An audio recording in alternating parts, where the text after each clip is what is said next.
नमस्कार दोस्तों, study I 8 के यूट्यूब चैनल में मैं रामकृष्ण कुमार हीरा आप सबों का फिर से स्वागत करता हूं। आज हम फिर से एक वीडियो को लेकर आए हैं। आई होप आपको ये वीडियो पसंद आएगा।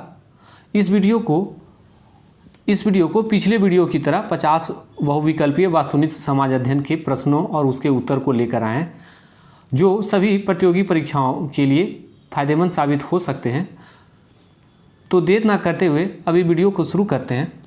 तो आज का मेरा पहला प्रश्न है, निम्न में से कौन सा मूल अधिकार केवल भारतीय नागरिक को ही प्राप्त है? ऑप्शन ए अनुच्छेद 15 में वित्त मूल अधिकार, अनुच्छेद 16 में प्रदत्त मूल अधिकार, अनुच्छेद 19 में प्रदत्त मूल अधिकार, डी उपयुक्त सभी। तो इसका राइट आंसर है ऑप्शन डी उपयुक्त सभी। उपयुक्त सभी ये सभी जो अधिकार हैं केवल भारतीय नागरिक को ही प्राप्त है। वहीं बात करें दूसरे प्रश्न की, निम्न में से कौन सा निम्न कथन पर विचार करें। ऑप्शन ए कि राज्यसभा के सदस्यों का कार्यकाल 4 वर्ष होता है। नंबर 2, राज्यसभा सदस्य के लिए कम से कम 35 वर्ष आयु होना आवश्यक है। नंबर 3, राज्यसभा अस्थायी सदन है, लेकिन इसके 1/4 सदस्य प्रति दूसरे वर्ष पदमुक्त हो जाते हैं। तो इसको उपरोक्त कथनों में से बताना है इसमें कौन सा गलत है। आपको इसमें गलत बताना है, सही है इसमें दिया हुआ है, उसमें एक गलत है। तो इसका राइट आंसर है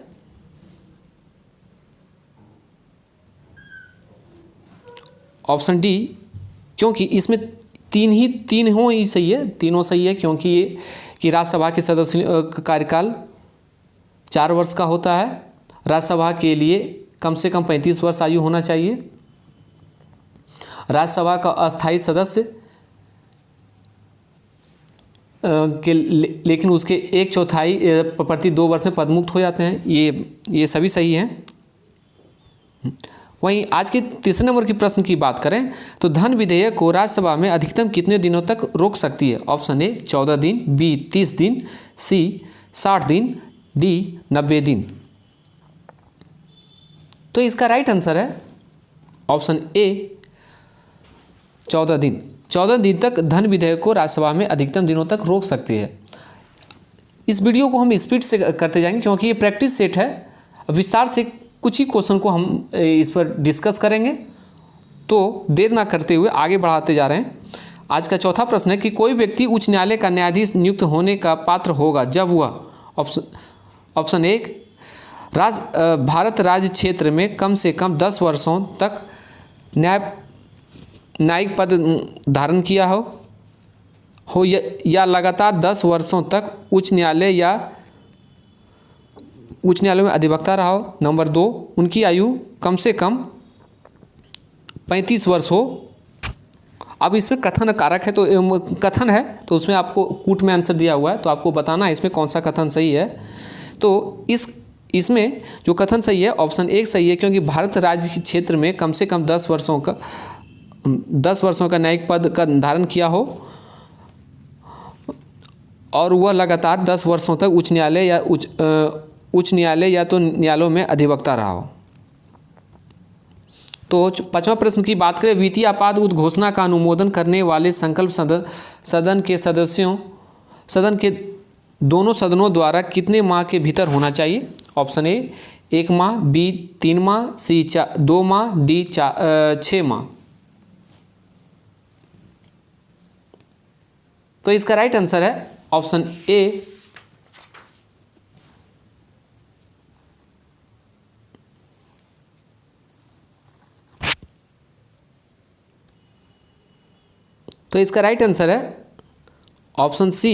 2 माह। वित्तीय आपातकाल उद्घोषणा का अनुमोदन करने वाले संकल्प सदनों में दोनों सदनों का 2 माह के भीतर होना चाहिए। वहीं बात करें छठे प्रश्न की, भारत में पहली बार केंद्र सरकार के विरुद्ध लोकसभा में अविश्वास कब लाया गया? ऑप्शन ए 1962 ईस्वी, बी 1963 ईस्वी, सी 1964 ईस्वी, डी 1961 ईस्वी। तो इसका राइट आंसर है ऑप्शन बी 1963 ईस्वी। 1963 ईस्वी में भारत में पहली बार केंद्र सरकार के विरुद्ध लोकसभा में अविश्वास प्रस्ताव लाया गया था। वहीं 7वें प्रश्न की बात करें,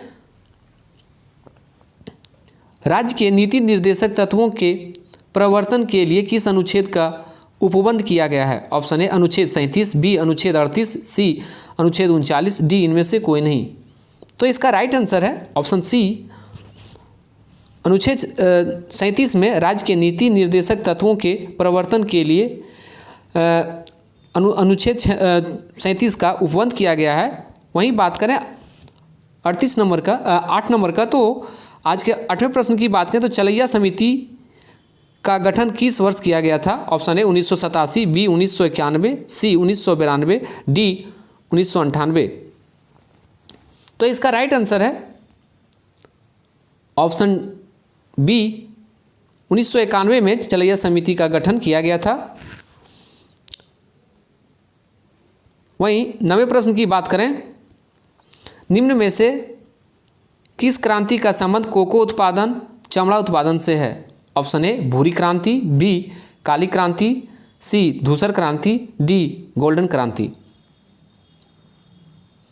तो इसका राइट आंसर है ऑप्शन ए भूरी क्रांति। भूरी क्रांति का संबंध कोको उत्पादन और चमड़ा उत्पादन से है।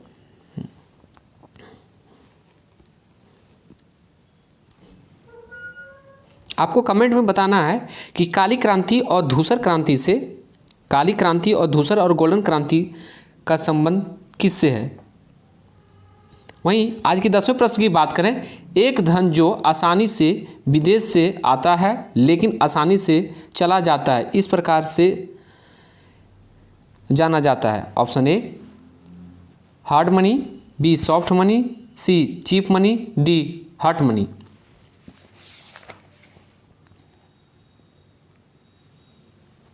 तो इसका राइट आंसर है ऑप्शन डी,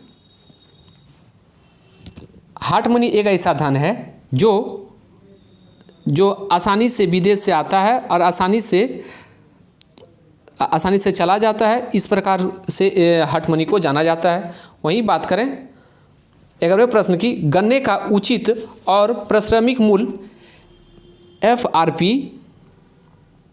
एफआरपी अनुमोदित करता है। ऑप्शन ए आर्थिक मामलों पर कैबिनेट समिति, बी कृषि लागत और कीमतों के लिए आयोग, सी विपणन और निरीक्षण निर्देशालय कृषि मंत्रालय, डी कृषि उपज मंडी समिति रोक। तो इसमें बताना है कि आपको गन्ने का उचित और पारिश्रमिक मूल्य एफआरपी किससे अनुमोदित होता है। तो इसका राइट आंसर है ऑप्शन ए। ऑप्शन ए जो है कि आर्थिक मामलों पर कैबिनेट समिति गन्ने का उचित और पारिश्रमिक मूल्य अनुमोदित करता है। वहीं 12वें प्रश्न की बात करें, असहयोग आंदोलन में कौन सा कार्यक्रम शामिल नहीं है। ऑप्शन ए सरकारी पदों का त्याग, बी विदेशी माल का बहिष्कार, सी अदालतों का वकील द्वारा बहिष्कार, डी सरकारी वाहनों से यात्रा करने पर पाबंदी। इसमें बताना है कौन कार्यक्रम में शामिल नहीं है। आपने असहयोग आंदोलन अगर पढ़े होंगे तो उसमें आपको ये मालूम होना चाहिए कि इसमें कौन सा चीज़ को मतलब उसमें शामिल नहीं किया गया था। तो इसका राइट आंसर है ऑप्शन डी, सरकारी वाहनों से यात्रा करने पर पाबंदी, ये शामिल नहीं था। बाकी सभी शामिल थे कि सरकारी पदों को त्याग दिया गया था, विदेशी माल का भी बहिष्कार किया गया था, अदालत जो भी अदालत में वकील वगैरह थे उनके द्वारा बहिष्कार कर दिया गया था। वहीं 13वें प्रश्न की बात करें, दांडी मार्च की समाप्ति किस तिथि को हुई थी। ऑप्शन ए 30 मार्च 1930, बी 12 मार्च 1930, सी 6 मार्च 1930, डी 5 अप्रैल 1930। तो इसका राइट आंसर है ऑप्शन सी 6 मार्च 1930। 6 मार्च 1930 को दांडी मार्च की समाप्त हो गई थी। इसमें आपको इसमें बताना है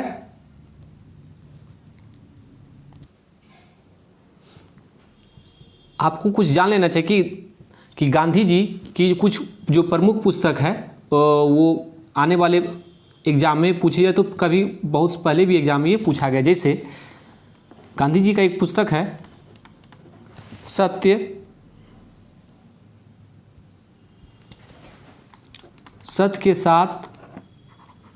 के साथ मेरा प्रयोग, जो गांधी जी की आत्मकथा है। उसके बाद Hind Swaraj,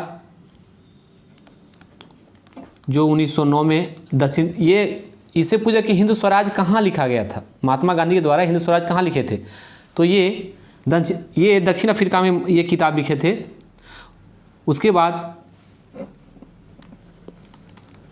India of my dream, ये भी गांधी जी के द्वारा लिखा गया था। सप्तमहावत,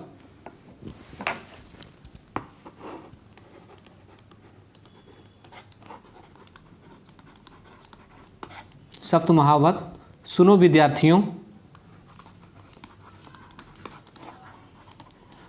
विद्यार्थियों, ये सभी किताब गांधी जी के द्वारा लिखे गए थे। तो देर ना करते हुए आगे बढ़ते हैं। आज का 14वां प्रश्न, गांधी जी के जीवन काल में घटी निम्न घटनाओं में से घटनाओं का कालक्रम सही नहीं है। बताना है आपको कि गांधी जी के जीवन काल में कौन घटना कालक्रम में सही नहीं है। चौरी चौरा घटना 5 फरवरी 1922, द्वितीय गोलमेज सम्मेलन 7 सितंबर 1931, पूना समझौता 24 सितंबर 1932, डी भारत छोड़ो आंदोलन 23 मार्च 1942। तो इसमें आपको इसमें जो राइट आंसर इसका है ऑप्शन डी होगा कि भारत छोड़ो आंदोलन 23 मार्च 1942। यही इसका जो कालक्रम सही नहीं है, उसके बाकी बात सब सही है। वही बात करें 15 नंबर की, तो आज़ाद हिंद फौज के साथ सुभाष चंद्र बोस ने सिंगापुर में स्वतंत्र भारत की अस्थायी सरकार का गठन कब किया था।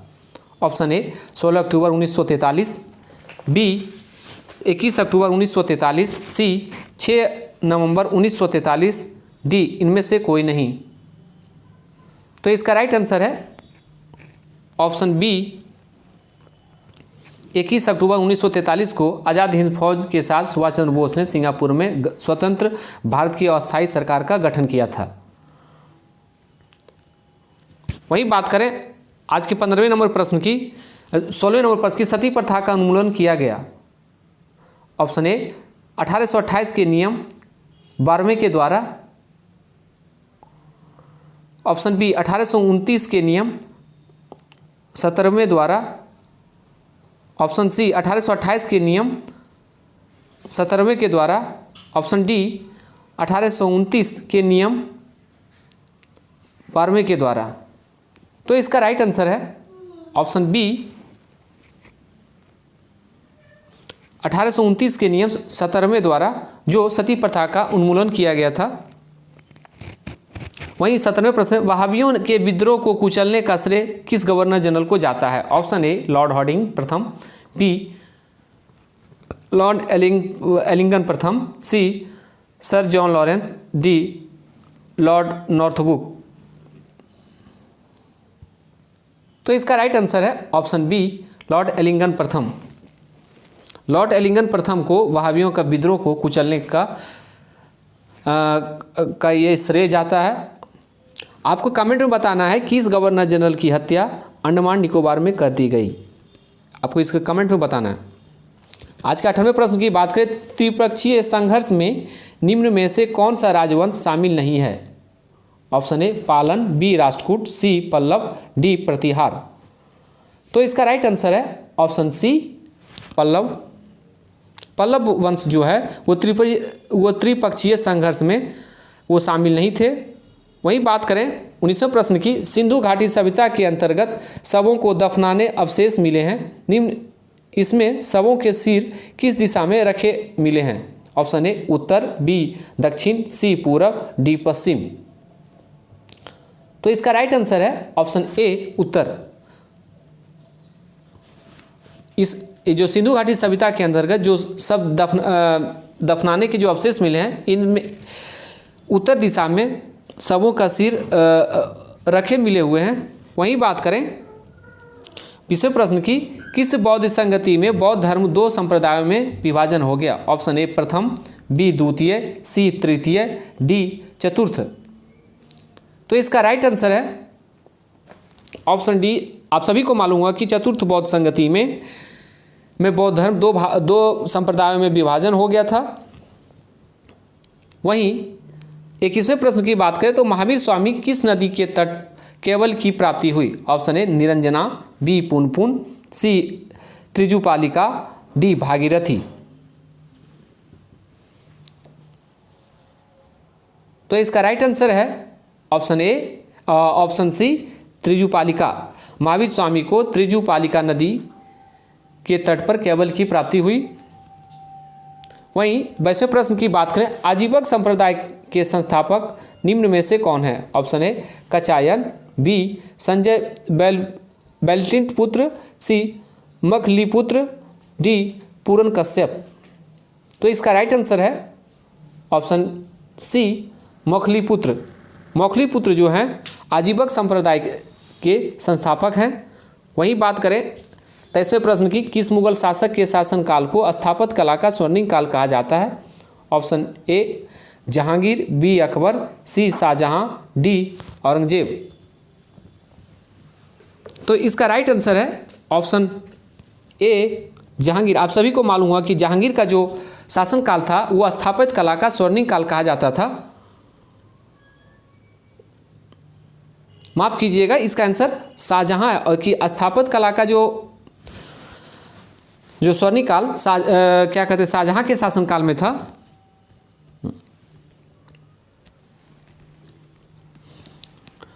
और जहांगीर के समय चित्रकला का स्वर्णकाल था। जहांगीर के समय किसका स्वर्णकाल था? चित्रकला का। और बात करें वहीं तो जहांगीर की, तो जहांगीर 1615 ईस्वी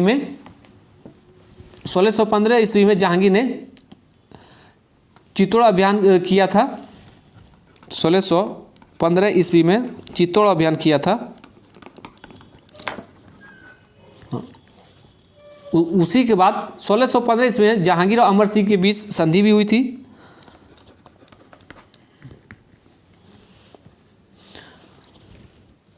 और जहांगीर अपनी प्रेमिका अनारकली 1600 उनके लिए लाहौर में एक कब्र बनाई थी। कब? 1615 में ही। तो इनके बारे में बस इतना ही। आज का 24वां प्रश्न, मुगल काल का मुहतसीब कौन था? ऑप्शन ए सेना अधिकारी, बी पत्राचार विभाग प्रमुख, सी राजस्व अधिकारी, डी आचरण अधिकारी। तो इसका राइट आंसर है ऑप्शन डी आचरण अधिकारी।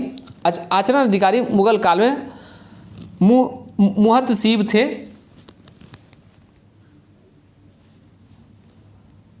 वही बात करें 25वें प्रश्न की, दीवाने अर्ज किस विभाग से संबंधित था? ऑप्शन ए राजस्व विभाग, बी दान विभाग, सी सैन्य विभाग, डी पत्राचार विभाग। तो इसका राइट आंसर है ऑप्शन सी सैन्य विभाग। आपको कमेंट में बताना है दीवाने अर्ज किस शासक के द्वारा शुरू किया गया था। आज का 26वां प्रश्न,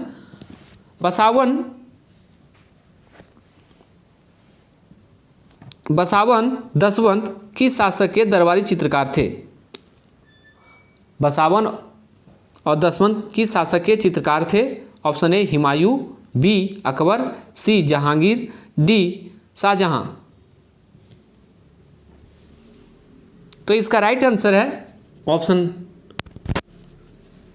बी अकबर।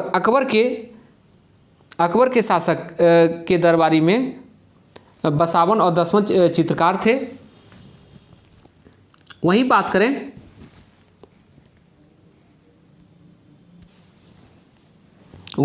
तो अकबर का मुद्रा प्रणाली जो था, जिसका ₹1 बराबर, जो अकबर का जो मुद्रा प्रणाली था, ₹1 बराबर 40 दाम, और शेरशाह का जो था 1 रुपया बराबर 64 दाम था। और वही बात करें तो अकबर के समय वृत्ताकार का सिक्का चलता था, जिसका नाम इलाही नाम रखा गया था, इलाही। और आयताकार का सिक्का जलाली कहा जाता था। और अकबर के समय में भू राजस्व व्यवस्था जो था, जब्ती प्रणाली, 3 तरह का मतलब प्रणाली था अकबर के मतलब भू राजस्व व्यवस्था में। पहला था जब्ती प्रणाली, जिसमें भूमाप के आधार पर लगान टैक्स का निर्धारण करने की जो प्रणाली को ही जब्ती प्रणाली कहते हैं।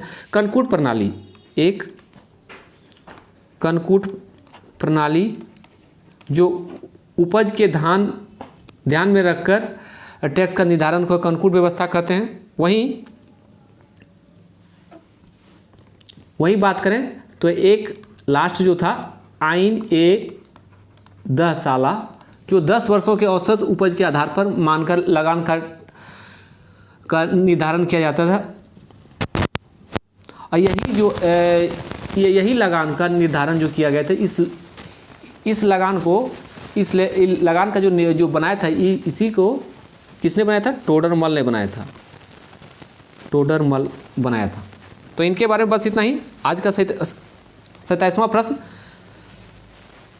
काकरापार परमाणु ऊर्जा स्टेशन डैश में स्थित है? Option A Tamil Nadu, B Madhya Pradesh, C Gujarat, D Kerala. तो इसका राइट आंसर है ऑप्शन सी गुजरात। काकापार परमाणु संयंत्र जो गुजरात में स्थित है। अभी गुजरात में इलेक्शन चल रहा है, तो आपको चुनाव चल रहा है, तो आपको बताना है कि गुजरात में कुल कितने विधानसभा सीट है और कितने लोकसभा सीट है।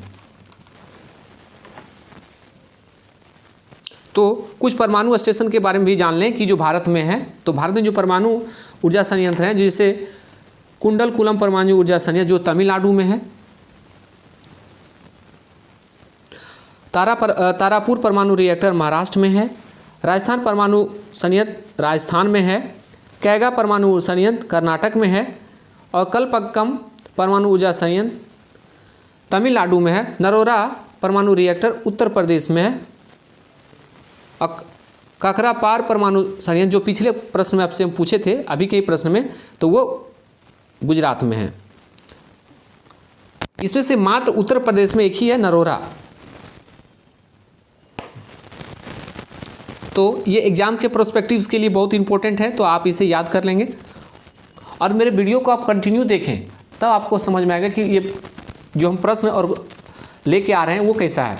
तो 28वें प्रश्न की ओर बात करते हैं कि 38वीं समांतर रेखा किन 2 देशों के मध्य स्थित है? ऑप्शन ए उत्तर कोरिया एवं दक्षिण कोरिया, बी वियतनाम एवं दक्षिण वियतनाम, सी अमेरिका एवं कनाडा, डी जर्मनी एवं फ्रांस। तो इसका राइट आंसर है ऑप्शन ए उत्तर कोरिया एवं दक्षिण कोरिया के बीच 38वीं समांतर रेखा है।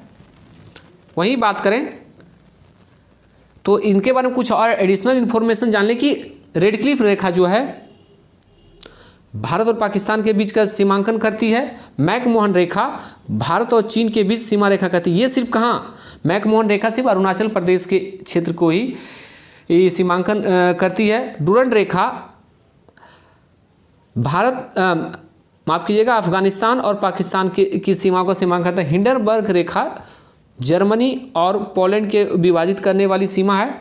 और 17वें समांतर ने उत्तरी वियतनाम और दक्षिणी वियतनाम के बीच सीमा का परिभाषित किया है।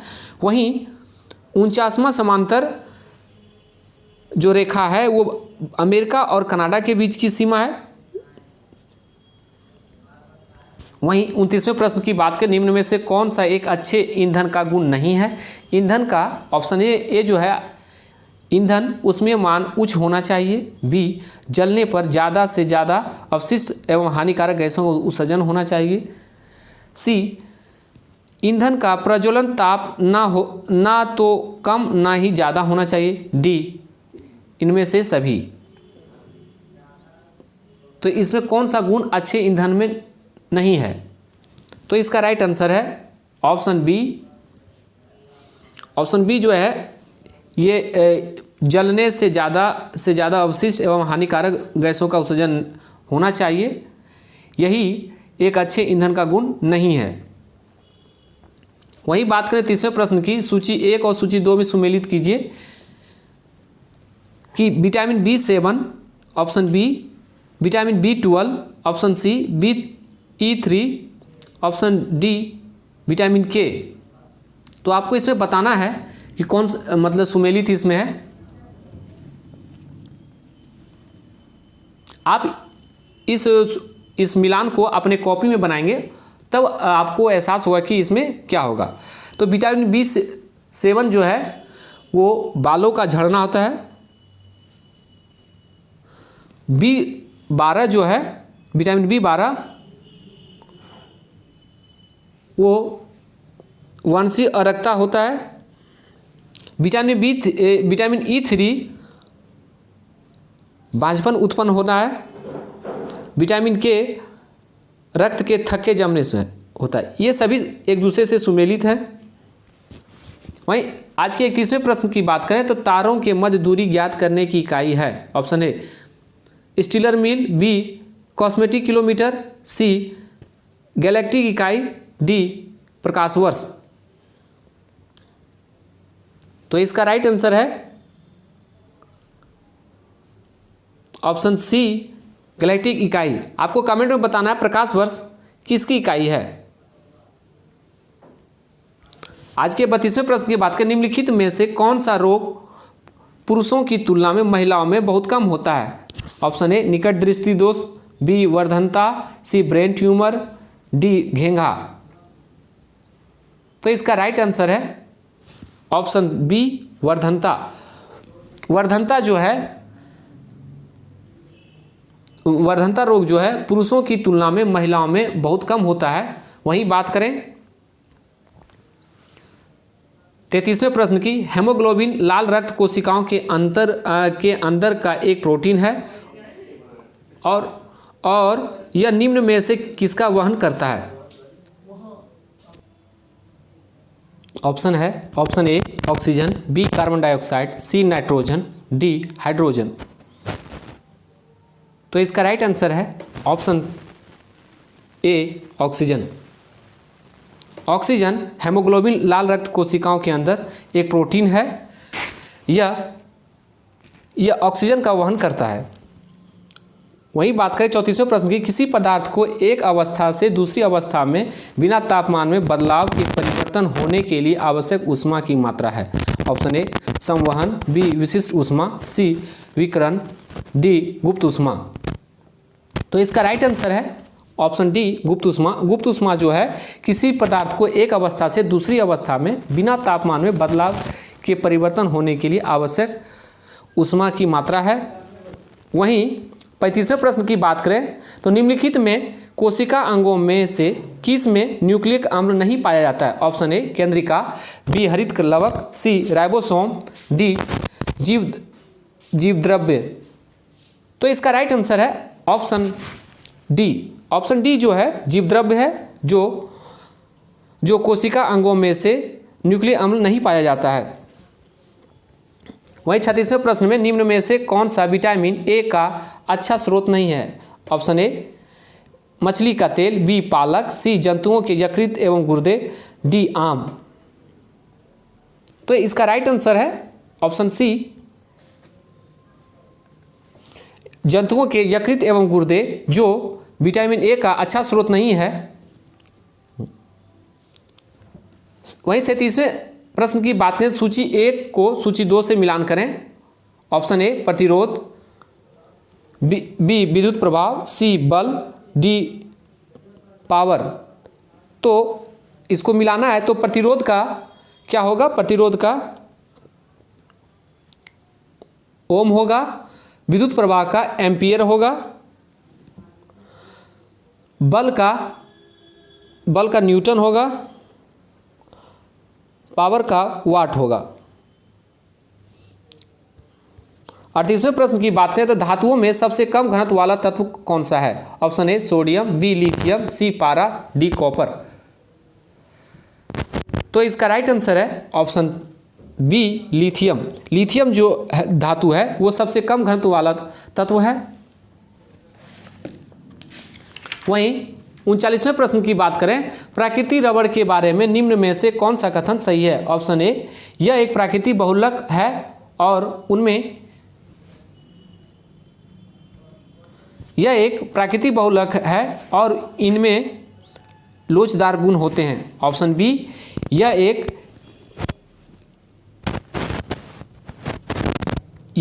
कृत्रिम बहुलक है और लोचदार गुण होते हैं। ऑप्शन सी यह एक बहुलक नहीं है और लोचदार गुण होते हैं। ऑप्शन डी इनमें से कोई नहीं। तो इसका राइट आंसर है ऑप्शन ए यह एक प्राकृतिक बहुलक है और इनमें लोचदार गुण होते हैं। ये प्राकृतिक रबड़ के कथन सही हैं। वहीं बात करें 39वें प्रश्न की, तो किसी तत्व का रासायनिक गुण निम्न में से कौन सा तय करता है? ऑप्शन ए प्रोटॉन की संख्या, बी इलेक्ट्रॉन की संख्या, सी न्यूट्रॉन की संख्या, डी उपरोक्त में सभी। तो इसका राइट आंसर है ऑप्शन सी। ऑप्शन सी जो है न्यूट्रॉन की संख्या रासायनिक तत्व के गुण का जो रासायनिक तत्व के गुण का तत्व को तय करता है। वहीं 41वें प्रश्न की बात करें, देवप्रयाग किन नदियों का संगम पर स्थित है? ऑप्शन ए देवप्रयाग अलकनंदा से भागीरथी नदी का संगम, बी रुद्रप्रयाग अलकनंदा से मंदाकिनी नदी का संगम, सी कर्णप्रयाग अलकनंदा से पिंडा नदी का संगम है, डी नंदप्रयाग अलकनंदा तथा नंदाकिनी नदी का संगम है, ई विष्णुप्रयाग धौली गंगा और अलकनंदा नदी का संगम है। इसमें आपको बताना कि देवप्रयाग किन नदियों के संगम पर स्थित है। तो इसका राइट आंसर है ऑप्शन ए सही है। और जो देवप्रयाग है अलकनंदा और भागीरथी के संगम पे है। ये सभी जो है ये ऑप्शन सभी सही है। इसी को पंचप्रयाग कहा जाता है। ये परीक्षा के लिए परीक्षा की दृष्टि से ये अति महत्वपूर्ण है। आप इन्हें देख लें कि जो देवप्रयाग अलकनंदा से भागीरथी नदी का संगम है, रुद्रप्रयाग अलकनंदा से मंदाकिनी नदी का संगम है, कर्णप्रयाग अलकनंदा से पिंडा नदी का संगम है, नंदप्रयाग अलकनंदा तथा नंदाकिनी नदी का संगम है, विष्णुप्रयाग धौली गंगा और अलकनंदा नदी का संगम है। वहीं बात करें 42वें प्रश्न की, निम्नलिखित में से किस राज्य से कर्क रेखा बीचों बीच गुजरती है? Option A Chhattisgarh, B Madhya Pradesh Jharkhand, C Madhya Pradesh, D Paschim Bangal. तो इसका राइट आंसर है ऑप्शन सी मध्य प्रदेश। मध्य प्रदेश से राज्य से कर्क रेखा बीचों बीच गुजरती है। वहीं बात करें तो झारखंड की राजधानी रांची कर्क रेखा के बीच में स्थित है और वहीं गुजरात की राजधानी गांधीनगर कर्क रेखा के दक्षिण में है। तो वहीं आज की 43वें प्रश्न की बात करें, निम्नलिखित में से कहाँ सर्वाधिक जैव विविधता पाई जाती है? ऑप्शन ए सवाना घास स्थल, बी टुंड्रा वायोम वन, सी उष्णकटिबंधीय वर्षा वन, डी मैंग्रोव वन। तो इसका राइट आंसर है ऑप्शन सी उष्णकटिबंधीय वर्षा वन। उष्णकटिबंधीय वर्षा वन में सर्वाधिक जैव विविधता पाई जाती है। और मैंग्रोव वन की बात करें तो ये समुद्र के किनारे ये पाया जाता है और सबसे ज़्यादा मैंग्रोव वन सुंदरवन में है।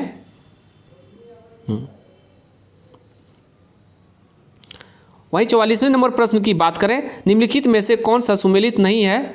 ऑप्शन ए बांधवगढ़ राष्ट्रीय उद्यान मध्य प्रदेश, बी रोहिला राष्ट्रीय उद्यान गुजरात, सी बांदीपुर राष्ट्रीय उद्यान कर्नाटक, सी सिमलीपाल राष्ट्रीय उद्यान उड़ीसा।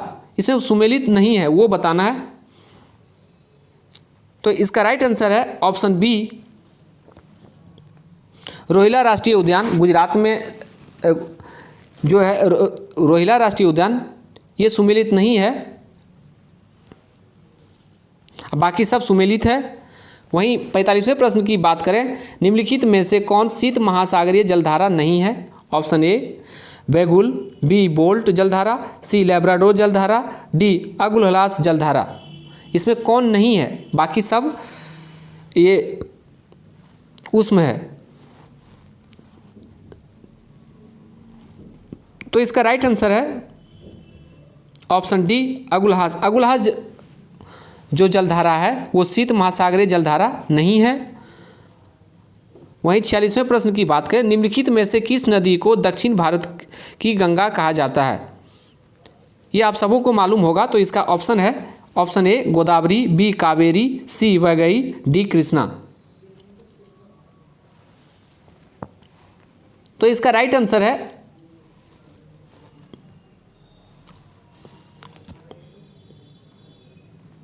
Option B Kaveri. कावेरी नदी को दक्षिण भारत की गंगा कहा जाता है। वहीं 47वें प्रश्न की बात करें, प्रशांत महासागर में रिंग ऑफ फायर किस लिए जाना जाता है? ऑप्शन ए भूकंप, बी ज्वालामुखी, सी तूफान, डी जंगल की आगकूट। तो इसका राइट आंसर है इसका राइट आंसर ए और बी दोनों है, क्योंकि ये रिंग ऑफ फायर में ये दोनों चीज़ घटना होते ही रहती है। भूकंप भी आता है और ज्वालामुखी भी इसमें फटता है। तो प्रशांत महासागर के रिंग ऑफ फायर में ये सब दोनों घटना होती है, भूकंप और ज्वालामुखी। वहीं 48वें प्रश्न की बात करें, निम्नलिखित में से कौन सुमेलित नहीं है? ऑप्शन ए तखला मकान चीन, Thar Bharat, C Atacama Chile, D Gibson Africa. आपको इसमें बताना कौन सुमेलित नहीं है।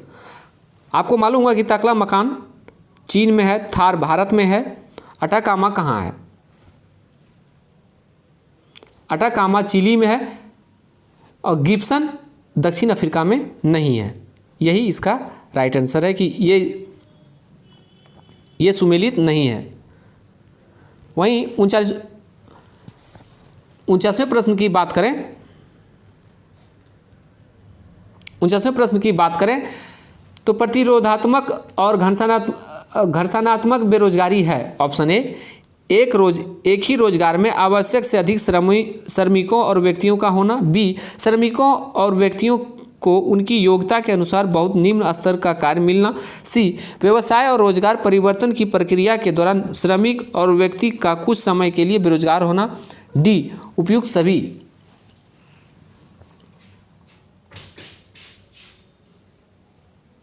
तो इसका राइट आंसर है